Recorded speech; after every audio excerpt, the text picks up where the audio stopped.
કે રાજ્યની અંદર ગત વર્ષે ચોમાસું પૂર્ણ થયા પછી માવઠું પડ્યું ને એને કારણે ગુજરાતના ખેડૂતોને અનેક પ્રકારનું નુકસાન થયું, ત્યારે સરકાર તરફથી 10,000 કરોડ રૂપિયાની રાહત પેકેજની ફાળવણી કરવામાં આવી।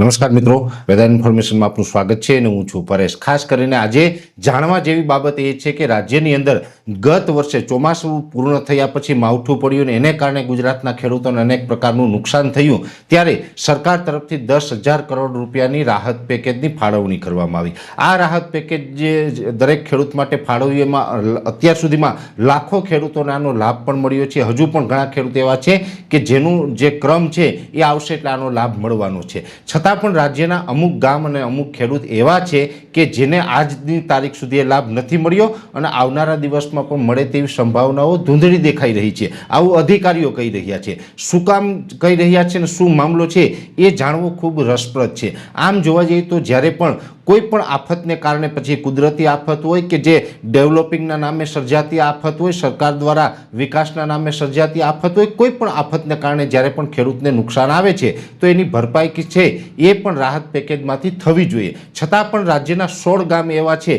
કે એને આમાંથી કશું આપવા માટે સરકાર તૈયાર નથી। 16 ગામની અંદર વાત કરવા જઈએ તો ફેદરા હોય, હડાળા હોય, જસાપુર હોય, પશ્ચિમ હોય વગેરે તમામ ગામો છે ને એ ગામો છે અમદાવાદથી ખૂબ નજીક આવેલા છે। ગુજરાતનો જે ભાલ વિસ્તાર છે, ભાલ વિસ્તારના ગામ છે, સુરેન્દ્રનગર જિલ્લો અને અમદાવાદ જિલ્લાની જે બોર્ડર છે, જે સરહદ મળે છે ત્યાં આવેલા આ તમામ ગામો છે, બગોદરાથી ખૂબ નજીક આવેલા ગામો છે। હવે આ ગામોની અંદર સમસ્યા એવી છે, આમ જોવા જઈએ તો સૌરાષ્ટ્રની અંદર જે ઘેડ પંથક છે એટલે કે જૂનાગઢ અને પોરબંદર જિલ્લાના જે દરિયાઈ કાંઠાના ભાગો એવા છે કે ત્યાં સમગ્ર સૌરાષ્ટ્રનું પાણી છે એકઠું થાય છે અને એ પાણીને કારણે ખેડૂતોના ખેતરો ધોવાઈ જાય, ખેડૂતોના ખેતરમાં કમરડૂબ પાણી પણ ભરાયેલા રહે છે। એવી જ રીતે બીજો વિસ્તાર છે ભાલ વિસ્તાર, ભાલ વિસ્તારની પણ આ સમસ્યા છે। હવે ભાલ વિસ્તારની અંદર જે આ 16 ગામ છે એની અંદર તો ચોમાસું વાવેતર કરવું જ અત્યારે મુશ્કેલ છે। મુશ્કેલ શું કામ છે? પહેલાં તો અમુક વર્ષો પહેલાં આ 16 ગામના ખેડૂત છે વાવેતર કરતા હતા, પણ અમુક વર્ષથી હવે એનું વાવેતર કરવાનું બંધ થયું। શું કામ બંધ થયું? તો કે ધોલેરા એરપોર્ટ છે એનો પાણીનો નિકાલનો આ તરફ એનો વેણ આપવામાં આવ્યું છે,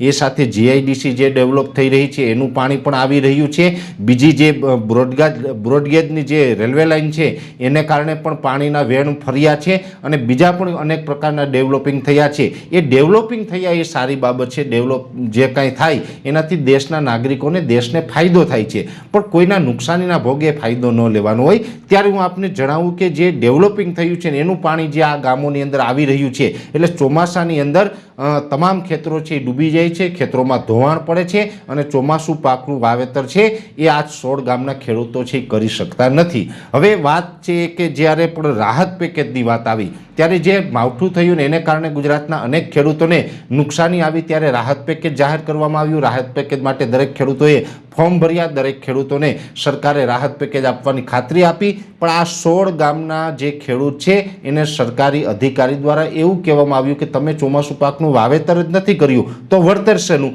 પણ અહીંયા જાણવા જેવી બાબત એ છે કે વાવેતર શું કામ નથી થયું?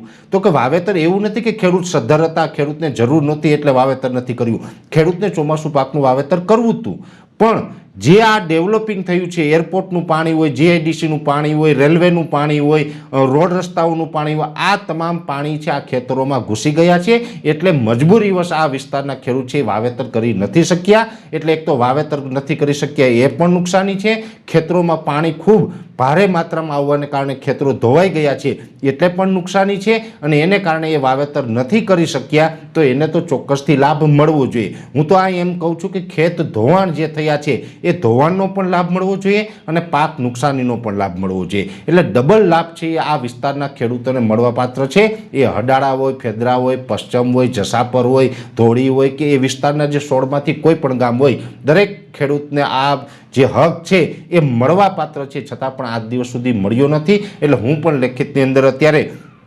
સરકારશ્રીને રજૂઆત કરી રહ્યો છું। મારા વિડીયોના મારફતે પણ અમે વિડીયો છે કૃષિ મંત્રી સુધી અને અધિકારીઓ સુધી પહોંચાડીને એક અપીલ કરી રહ્યા છીએ કે આ 16 ગામના ખેડૂત સાથે અન્યાય થાય છે એ ન થવું જોઈએ। પહેલી વાત તો એ છે કે જે આ 10,000 કરોડ રૂપિયાની જે રકમ ફાળવવામાં આવી છે એ રકમમાંથી પણ આ ખેડૂત જે 16 ગામના ખેડૂત છે એને આ વળતર આપવામાં આવે, સાથે NDRF, SDRF અને જે ખેત ધોવાણની જે યોજનાઓ છે એમાંથી અલગ રકમ પણ એક્સ્ટ્રા આપવામાં આવે તો જ આ ખેડૂત છે એને આપણે 21મી સદીની વિકાસની મુખ્ય ધારામાં બીજા ખેડૂતોની સાથે આપણે લઈ શકશું। નહીંતર આ ખેડૂતો છે એ ક્યાંય ને ક્યાંય પોતાના હક અધિકારથી વંચિત રહી જશે અને આ ખેડૂતો સાથે અન્યાય થશે। એટલે આ વિસ્તારના ખેડૂતો સાથે, આ ભાલના જે 16 ગામના ખેડૂત સાથે અન્યાય ન થાય એટલા માટે થઈને મારી સરકારશ્રીને અપીલ છે કે આને પાક નુકસાનીનું વળતર પણ આપવામાં આવે અને ખેત ધોવાણનું જે વળતર મળતું હોય એ પણ કાયદાકીય મુજબ આપવામાં આવે તો જ આ વિસ્તારના ખેડૂત સાથે ન્યાય થશે। આમ જોવા જઈએ તો ચોમાસું પાક પણ નથી કરી શકતા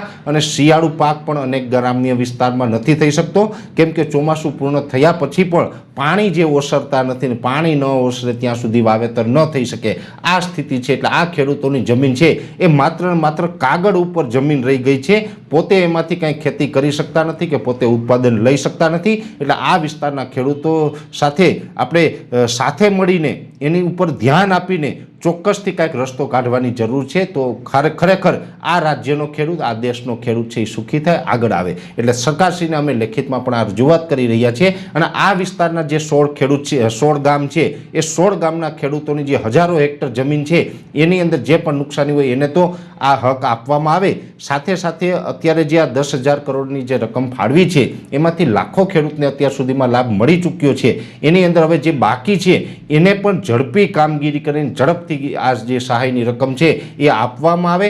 ખાસ કરીને કોઈ જગ્યાએ રકમમાં વધઘટ થઈ હોય, કોઈને ઓછી મળી હોય ને એમાં કોઈ ટેકનિકલ કારણ હોય તો એ સુધારીને પણ યોગ્ય ન્યાય કરીને તાત્કાલિક ધોરણે પૂરેપૂરું વળતર છે સરકારશ્રી આપે એવી મારી નમ્ર વિનંતી છે। વિશેષ માહિતી છે નેક્સ્ટ વિડીયોમાં આપવામાં આવશે। અત્યારે આ વિડીયોની અંદર એટલું જ। અંતમાં દરેક મિત્રોને વિનંતી રહેશે કે વિડીયોને લાઈક આપીને દરેક ગ્રુપમાં શેર કરી દેવો। જો તમે એમને યુટ્યુબ ઉપર જોઈ રહ્યા હોય તો ચેનલને સબસ્ક્રાઈબ કરજો અને ફેસબુક ઉપર જોઈ રહ્યા હોય તો પેજને ફોલો કરજો। નમસ્કાર।